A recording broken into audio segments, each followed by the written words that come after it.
You're not even gonna know that it happened. Who did this to you? You did. You really want to get this guy, don't you?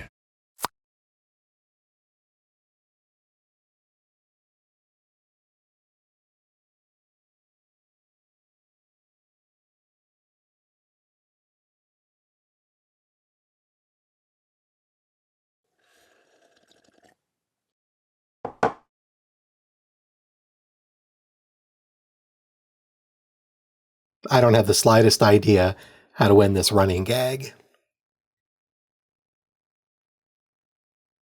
The Aristocrats!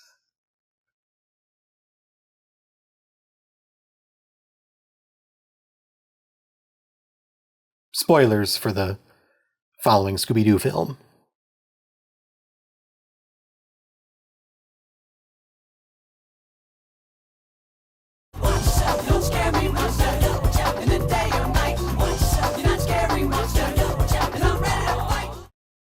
The gang are invited to visit a university by a friend who created a video game based on their mystery-solving adventures. Shaggy and Scooby were looking forward to playing it, however their enthusiasm was dampened somewhat by a threat posed from an unexpected source: the video game itself. They soon learn that playing a game is a lot more fun than being trapped inside one, especially when a piece of rogue software, manifesting itself as a humanoid computer virus, chases the gang from the real world into the cyber world, determined to put an end to their winning streak. The gang are at bat, it's the bottom of the ninth, the bases are loaded, and they're down by 3 runs. Will Scooby hit a homer and save the day? Or will he be sent back down to the minors? And by that I mean be trapped forever in the digital hell of a turn of the 21st century computer mainframe.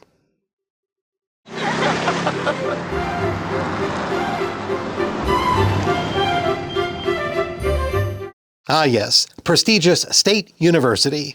Nestled in the heart of any town, USA. Probably about an hour away from Springfield. Imagine a computer game starring all of us! From what I read, it was a platformer that mostly involved a bunch of collection quests, which might account for its lackluster review scores. Baseball-obsessed programmer Bill McLemore and fellow student and friend of the Scooby Gang Eric Stouffer worked together in a university computer lab run by the hirsute Professor Kaufman. The two men had been in the running to share in a huge cash prize in an upcoming science fair, and Bill was angry that the professor chose Eric's game project for submission instead of his own. Eric and Bill are sure to win the $250,000 grand prize at the International Science Fair.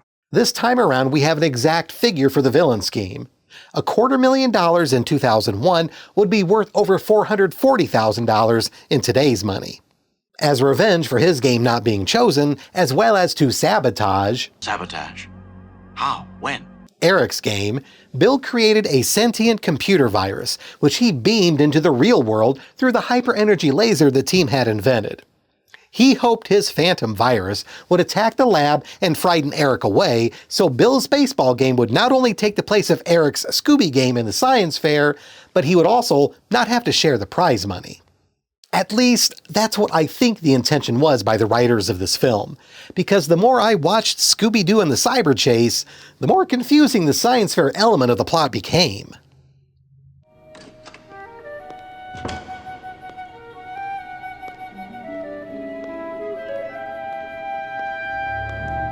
From what's seen in this section of the lab, this area is meant for working on robotics. While I question why a robot would need a car muffler and exhaust pipes, I'm more concerned about how they just leave debris all over the floor. That's a safety hazard and doesn't bode well for how the lab conducts its experiments. There were 2 distinct phases of the work being done by the computer lab: the video games Bill and Eric created and the hyper-energy laser capable of digitizing physical objects. Despite both students having worked on developing the laser, the emphasis on whose game design was going to be used left the impression that only one of them would be eligible for the prize money. However, this was never the case. The professor specifically stated, "Eric and Bill are sure to win the $250,000 grand prize at the International Science Fair." So it's clear that regardless of the game chosen, both men were going to share the winnings. This reduces Bill's motivation for his crime to simple revenge at having his ego bruised and $125,000, or half of the science fair's prize money he would otherwise have had to share with Eric. We used the game to extrapolate 3D data into quantum particles. He used the Scooby game as the location in cyberspace to store physical objects. Professor Kaufman's team developed a laser that could digitize real-world objects. And they felt the best place to store them was inside the virtual world of a video game? That's insane, right? It's like baking a life-size gingerbread house just to have a place to park your car. Setting that aside, the hyper-energy laser had to have been the real focus for the science fair, not the video game. And both Bill and Eric would be sharing in the prize, regardless of whose game was chosen by the professor. In fact, as a team working on the same project, they shouldn't have even been working on separate games in the first place. That's something that would have been decided early in the planning stage. This plot hole was unnecessary.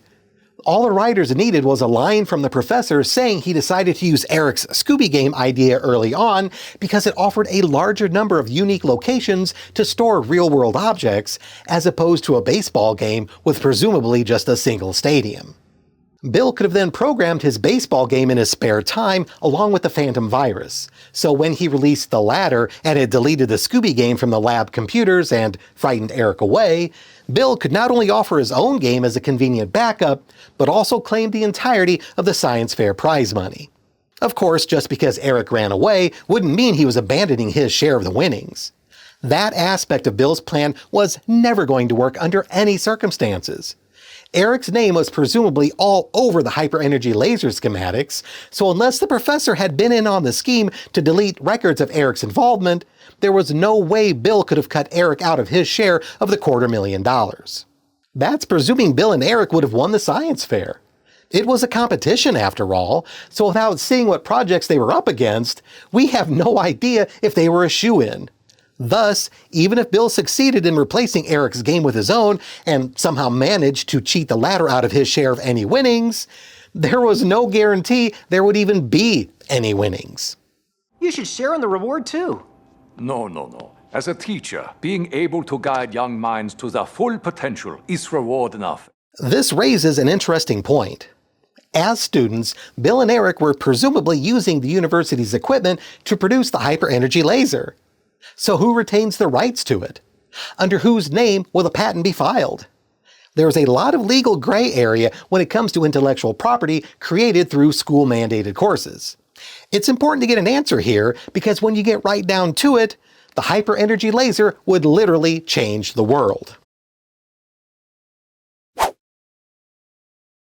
When doing these ranking videos, I occasionally ride a fine line between focusing solely on the villain and some other aspect of the film or episode that runs the risk of hijacking my script. Scooby-Doo and the Cyber Chase contains two elements that threaten to completely take over my video, so I'm going to get both of them out of the way right now as they both involve the hyper-energy laser.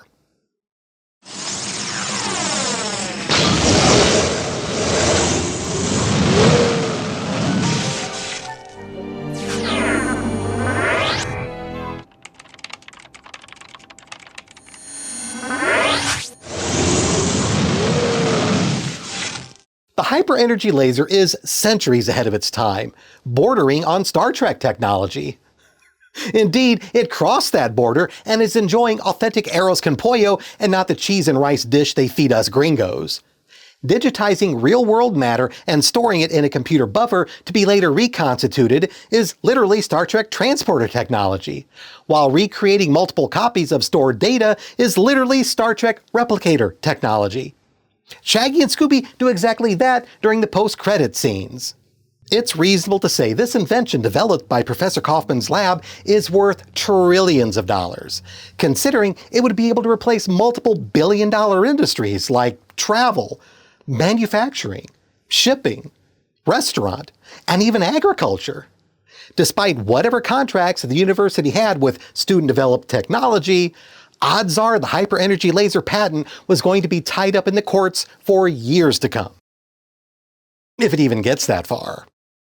Inventions with such a far-reaching potential that it could literally topple nations would very quickly find itself under government control, and its developers in some sort of custody, whether to prevent them from skipping the country and providing intelligence to foreign agents, or for their own safety to prevent being kidnapped or killed by foreign agents, or mercenaries hired by any of the industries their technology was going to replace.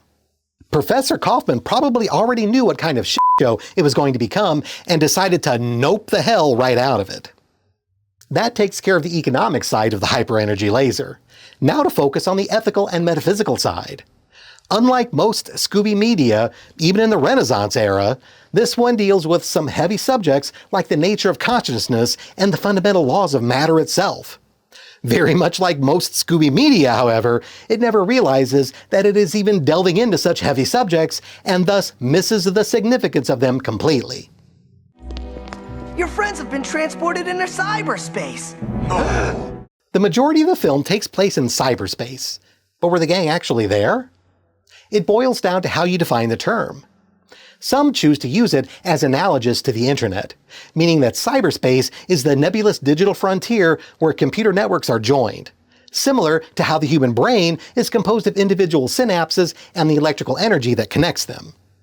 Others use cyberspace as a catch-all term for any digital landscape, whether describing numbers in an Excel spreadsheet or the overpriced general store owned by that asshole Pierre. This is an important distinction when considering the predicament in which the gang find themselves, because it opens up a whole mess of existential and practical dangers to them. We used the game to extrapolate 3D data into quantum particles. From there, it's child's play to reintegrate the molecular structure in virtual space. Are the gang's brainwave patterns captured digitally, and they merely think they exist on a hard drive, similar to how humans are plugged into the Matrix? Do they physically exist in an actual space that's created in the digital world, but their molecular composition compressed to almost the quantum level, much like how PIM particles allegedly work in some iterations of the Marvel Universe? We also don't know what kind of computers were used in this lab. Had Eric been using a standalone system, or were the keyboards and monitors we see him and Bill use just dumb terminals connected to a mainframe located elsewhere in the building? We do see what looks like a CPU with a disk drive, which suggests that Eric's work is resident there. However, it's unlikely that was the way the lab was set up. The laser beamed a computer virus right here into this lab. He wiped out all the data from our computers by just walking near them.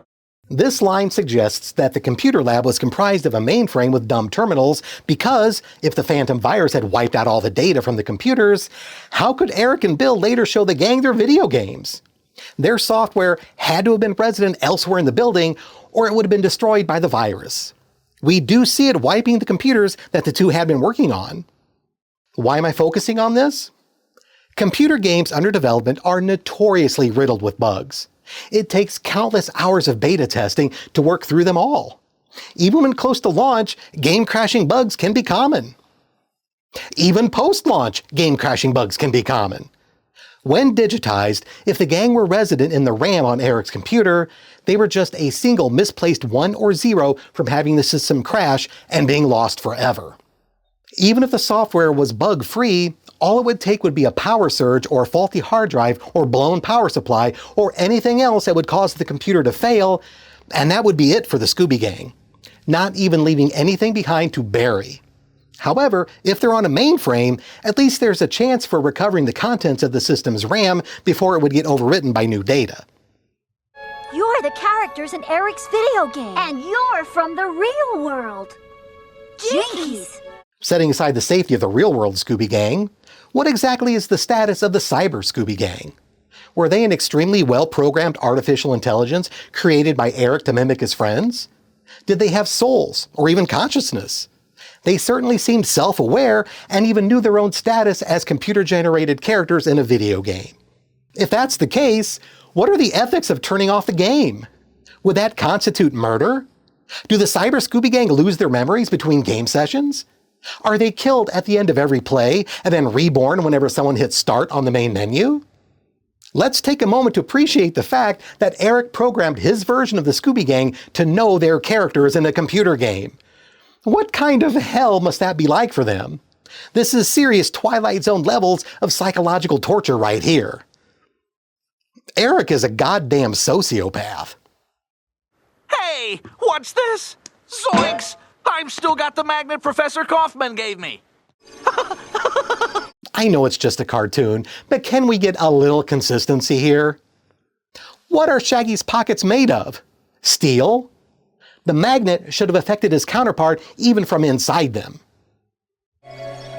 What's going on here? The cyber gang is made of electromagnetic energy and therefore affected by the magnet. Wait a minute. When they're inside the game, aren't the real-world Scooby Gang also made of electromagnetic energy? Shouldn't magnets mess them up as well?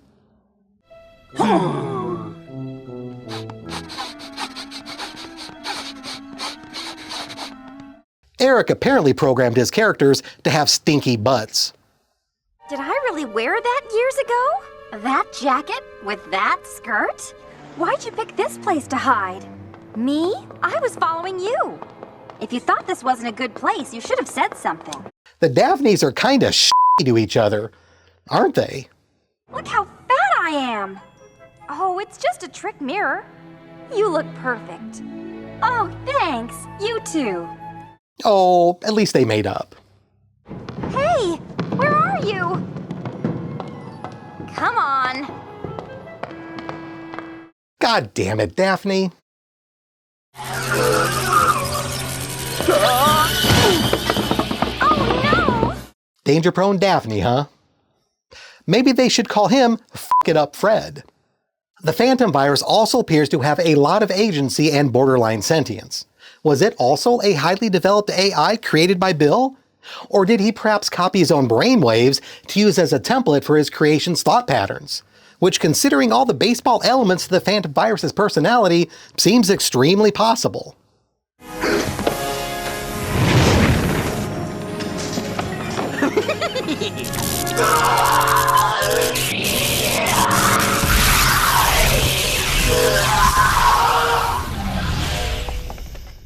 When the gang beat the game by securing the last box of Scooby snacks, did they essentially murder the Phantom virus? It certainly acted frightened and in pain during its last moments. I'm not arguing whether or not the gang were justified in doing so while acting in self-defense, but simply questioning whether or not their actions killed what was in effect a self-aware life form. These are uncomfortable questions, and it's likely the writers of Scooby-Doo and the Cyber Chase never asked them. For the purpose of this ranking video, I won't dwell on them either, but it certainly makes for uncomfortable viewing.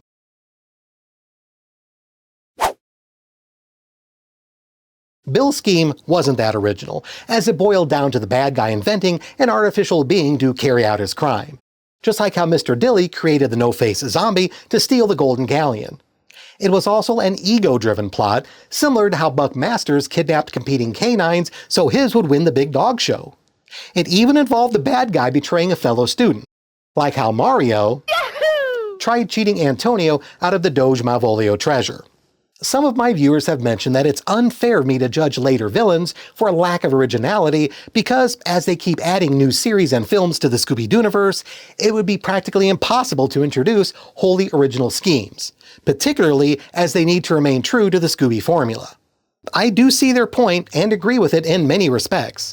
However, I also feel that originality is still an important aspect of any story, so it will still have a role to play, even if I don't give it the same weight as other factors like value of the plan or the risk of carrying it out. Speaking of which, while to many this would be a reasonably valuable scheme, the money involved wasn't life-changing and hardly worth it.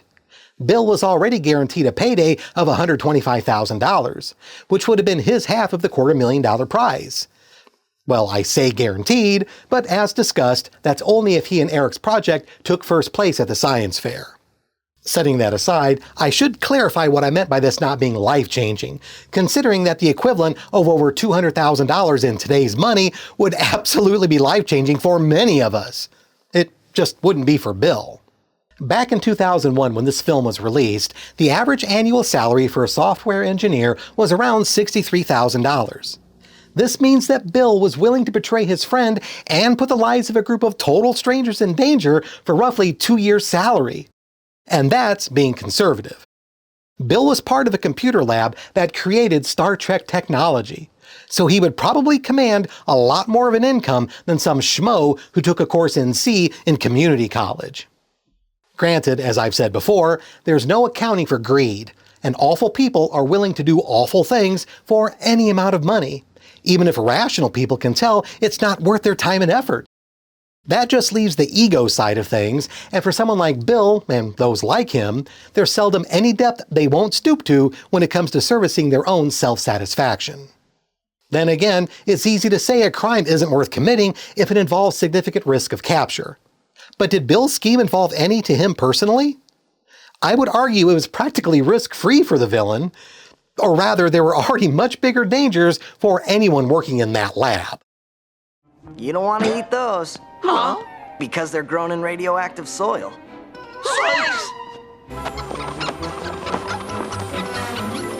Some time back, I went through radiation treatment for cancer, and the amount of precautions taken for that procedure really drove home the point just how dangerous radiation can be.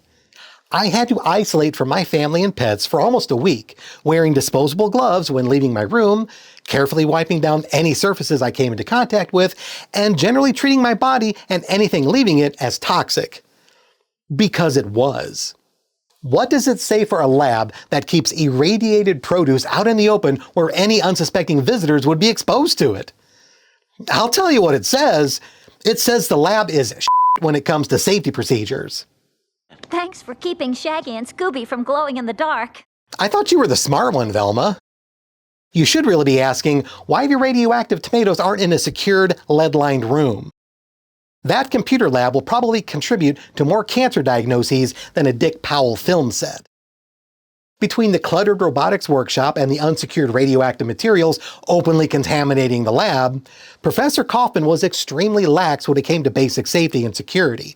So it's likely none of their computers were equipped with keylogging software or redundant backups that would allow for a forensics team to trace the origin of the computer virus.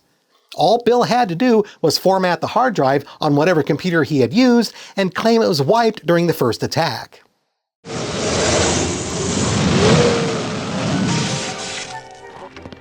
We didn't even get one Scooby snack. That's probably for the best, Shaggy. Considering how the lab has radioactive fruit out in the open, God only knows how badly those Scooby snacks are contaminated. Because of the very low risk of getting caught, the relatively paltry monetary value of the scheme isn't nearly as important, though there was a much more profitable crime Bill could have committed, which I'll discuss later. The lack of originality wasn't much of an issue either, as the introduction of a virtual setting goes a long way toward keeping things fresh. Bill gets a 3.5 out of 5 for the design. I would like to take a moment to thank my new Patreon members and apologize in advance if I mispronounce any names. You know, not everyone is going to get this reference, but if you know, you know. Let's pretend Carl was Paul Gleason's stunt double in Trading Places. Thank you, let's pretend Carl was Paul Gleason's stunt double in Trading Places. Lee McCutcheon. Thank you, Lee McCutcheon. Adam at Land Far Away. Thank you, Adam at Land Far Away. Incidentally, Adam has their own YouTube channel, Land Far Away, where they discuss any number of topics, including Johnny Quest. Some of my viewers have asked if I would do villain rankings on that show, but unfortunately, I don't have the time. So anyone who has an interest in Johnny Quest, particularly the 90s version, should check out Adam's channel. I'll put a link to it below. Scrappy Dappy Doo. Thank you, Scrappy Dappy Doo. QuickTime Arcade. Thank you, QuickTime Arcade. Thank you to everyone helping support my channel. It absolutely means the world to me. If you'd like to help, there's a link to my Patreon page below, but please only join if you're comfortable doing so. New members get a personal thank you in the next regular video I upload after they join, as well as credits in each regular video for as long as they remain a paid member. I spent quite some time thinking about this section because there wasn't really a villain disguise this time around. Without a costume, how can there be an outfit ranking? Then something I said earlier occurred to me. The idea that the Phantom virus was essentially a digital version of Bill, specifically if the monster's AI was modeled on its creator's brain. The fact that Baseball made up so much of the Phantom Virus's character that it was literally the only clue the gang had as to who programmed it makes it very likely that Bill either used his own mind as a template, or he unconsciously included so much of his own personality in the AI that he effectively cloned his consciousness. I'm going to count the Phantom Virus as a disguise for Bill. An all-electric monster has appeared in the Scooby-Dooverse before, specifically the 10,000-volt ghost from the first season of the Scooby-Doo show. It's also not the first time a man-made monster terrorized the gang, as seen with Charlie the Robot from all the way back in the first season of Where Are You? It's difficult to say that this is the first computer-generated monster either, as a case could be made that the robot Velma created in a pup named Scooby-Doo turned evil via hacking, which is not too dissimilar to the malicious coding of a computer virus. Appearance-wise, the Phantom Virus is not even close to being scary. In some respects, it even looks downright friendly enough that it could have easily been the mascot of a gas or electric company. There's absolutely nothing terrifying about its features, unless you find David Spade unsettling.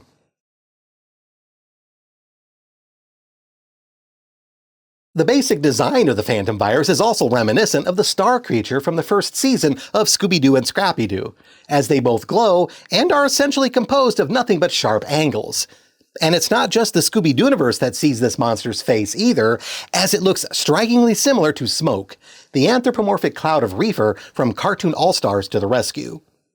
Bill does get credit for his unique way of wearing a costume, albeit a rather roundabout method of replicating his consciousness, or at least some part of it. Even if the Phantom Virus was captured, there was no mask to take off. In fact, being made of electricity should have allowed it a fast means of escape if it could simply enter a handy computer or electric socket, though we never actually saw it do anything like that. Then I held up a magnetic bar in defense. It seemed to have an adverse effect on the virus. Is it really a smart policy for a computer lab to have such powerful magnets randomly scattered around, right next to all those sensitive hard drives, floppy disks, and CRT monitors? During the first appearance of the Phantom Virus, it attacked Eric by controlling telephone wire, only to run away after being accosted by a magnet. It didn't use any abilities a being made of electricity would be assumed to have, like turning into a cloud of plasma and escaping at roughly the speed of light.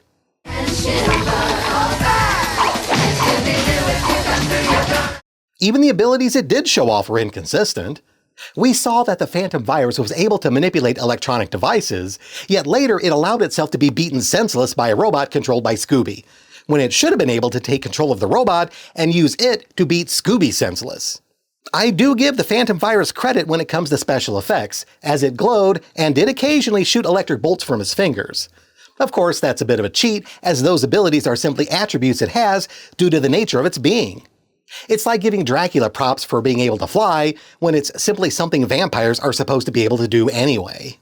The Phantom Virus's appearance isn't that original or scary. But it does deserve kudos for the electric nature of its body, despite not actually taking advantage of that fact very often or very effectively. In the end, though, it's just boring. So I can't bring myself to give it an outfit score any higher than a 2 out of 5. Every work of fiction requires its audience to willingly suspend some amount of disbelief. No element of Scooby-Doo and the Cyber Chase asks this more from the viewers than the quality of the video game created by Eric. Looks like a jungle of some kind. It's gorgeous here. As much as the hyper-energy laser was centuries ahead of its time, the same could also be said for the graphics of the Scooby-Doo video game. Instead of period-appropriate blocky polygons, or even the pixelized mess of the actual real-life game based on this film, we see vast landscapes in what would have looked like ultra-high-def resolution for the Scooby Gang trapped inside. But you know what? We'll ignore all that, just like we do a talking dog. Rob? Where?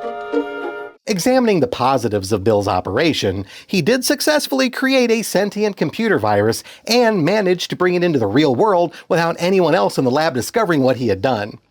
He also managed to trap the Scooby Gang in the virtual world of Eric's game to temporarily prevent them from discovering that he was the one behind the shenanigans. Bill also managed to frighten and assault Eric, as well as damage equipment and wipe some of the computers. And that's about it for the positives. Everything else he did was questionable at best. Bill wasted a lot of time by having the Phantom virus attack the lab workspace rather than wherever the mainframe computer was stored. All this attack accomplished was temporarily wiping out the work that was currently resident on the systems in that room, but left the bulk of the software untouched. Yes, this would have wiped Bill's baseball game as well as Eric's Scooby game, but Bill could have kept a backup copy at his home, and if asked why he did that, claim he wanted to play his game during his off hours. The Phantom virus is composed of electromagnetic energy. Get close enough to him with one of these super magnets, and it will render him helpless. Those magnets are just sitting there in a regular unshielded desk drawer. Can you imagine setting your laptop or computer disks on what looks like a very convenient workspace, only to find out that you inadvertently wiped out all of your data? My first wife's grandmother was a compulsive hoarder, and yet I'm starting to think she'd do a better job keeping this place safely organized.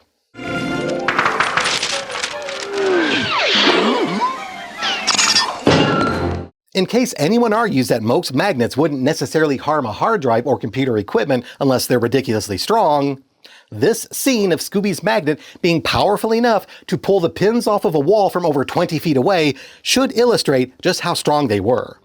Of course, if you really want to nitpick, there are so many other metal objects in that room that should also be pulled to Scooby's magnet. We are dealing with the usual sloppy continuity on the part of the animators, but considering how the professor doesn't see the harm in having radioactive fruit openly displayed in the lab, I think it's safe to assume he's just as negligent about proper magnet safety. Thank you for volunteering for our experiment, Mr. Virus. Nurse, take the patient over to the table. Oh look! Scooby's in drag again. Okay, this way, please. We're down. I know at this point we shouldn't expect consistency in a Scooby film, but here Scooby is leading the Phantom virus to a couch by holding its arm.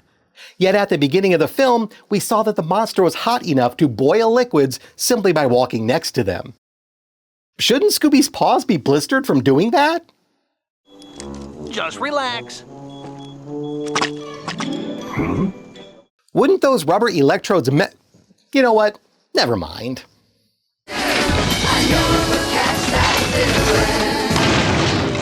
Somebody in the background art department was obviously a fan of Japanese rock band L'Arc-en-Ciel. Both Wind of Gold and White Feathers were tracks on one of their albums called Tierra, while Nepenthes, Promised Land, and Neo Universe were songs featured on others.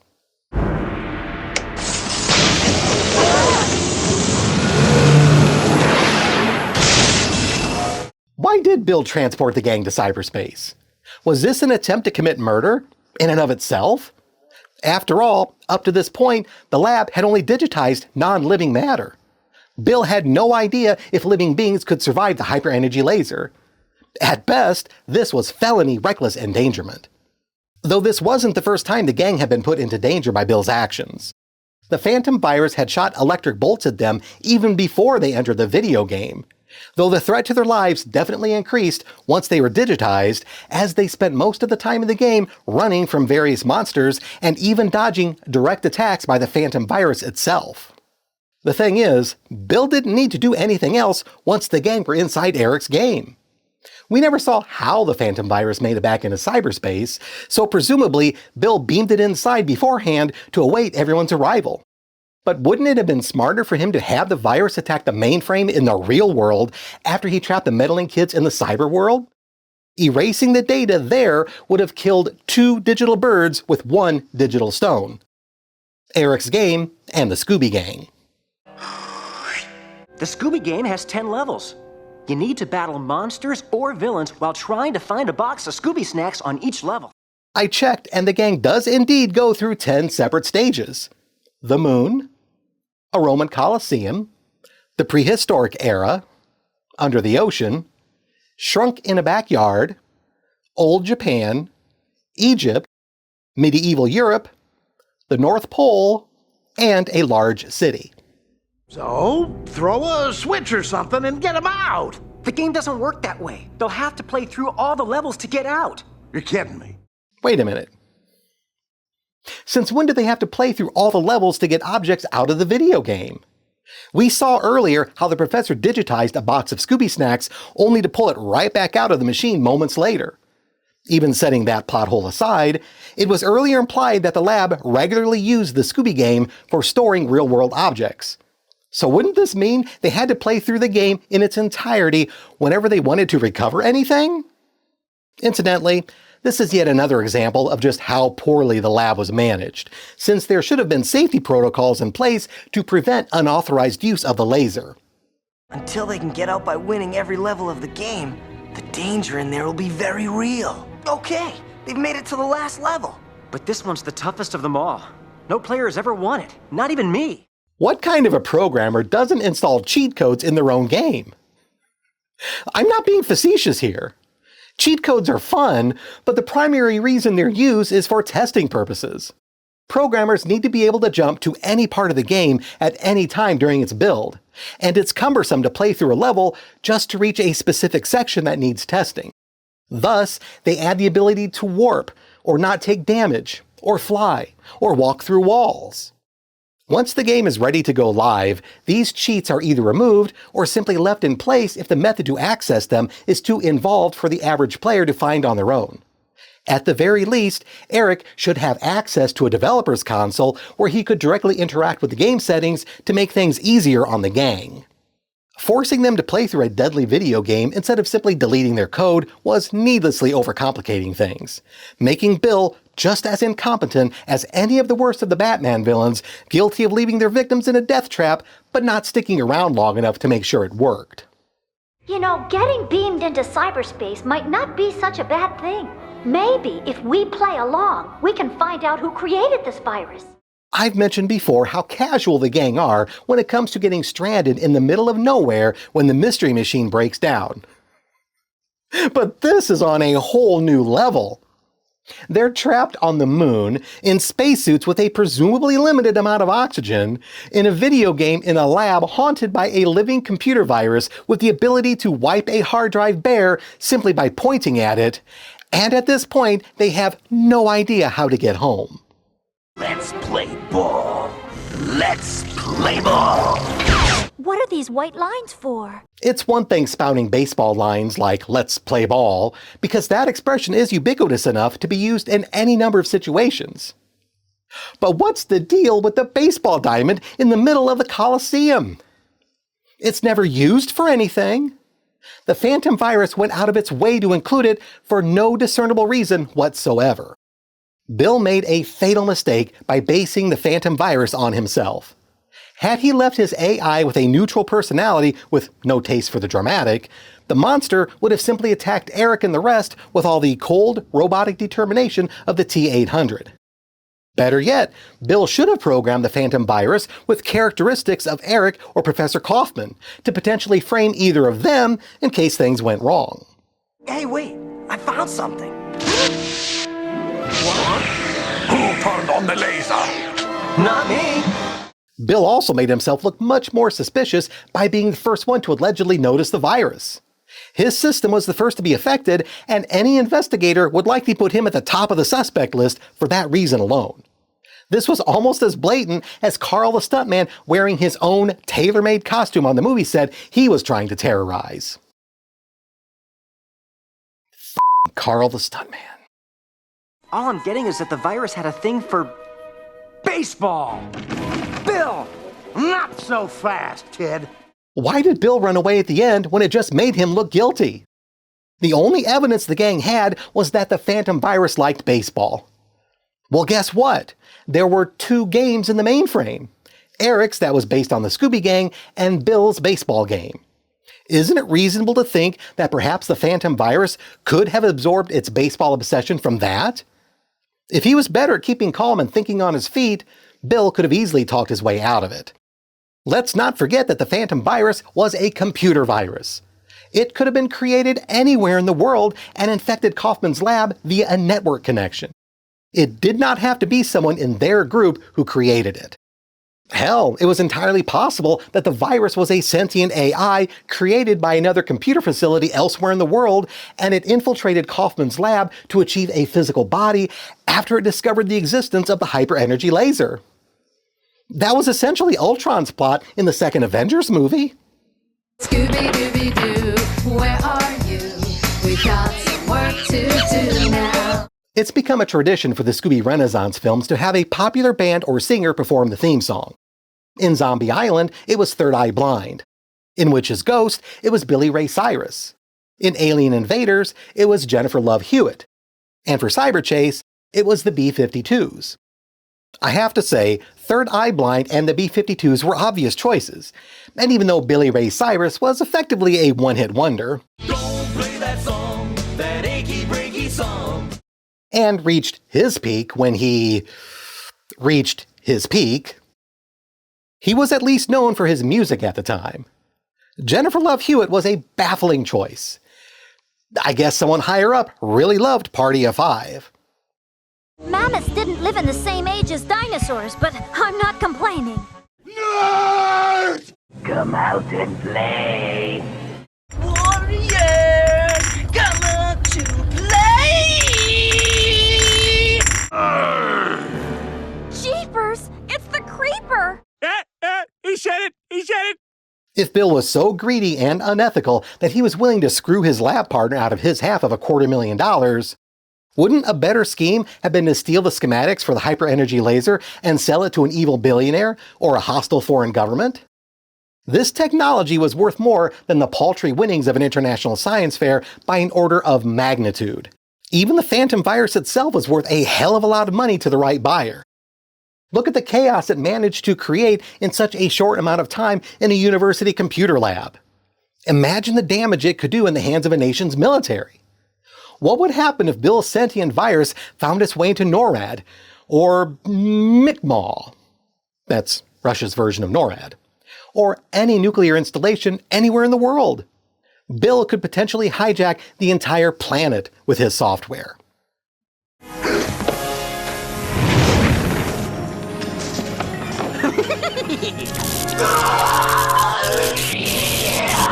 Finally, why would Bill have programmed the Phantom virus to obey the rules of the video game it was infecting? Isn't the whole point of a computer virus to break the rules of whatever program in which it finds itself? After Scooby picked up the final box of snacks, the Phantom virus should have screamed in fright, then started laughing and continued to attack the gang. Bill was short-sighted and sloppy and suffered many errors in judgment. He may have succeeded in creating the Phantom virus and bringing it to life, but that's not enough to redeem his status as a Scooby villain. He gets a 1.5 out of 5 for the operation. But did you find out who created the virus? We've got a pretty good idea. You're as much a suspect as anyone here. And let's not forget Officer Wembley. By this point, Fred and Velma already knew Bill was the bad guy. Why did they act like the others were still suspects? Just to mess with them? Rude. The Phantom virus gets a final due score of 2.3 out of 5. I think we stand a better chance of finding it if we split up.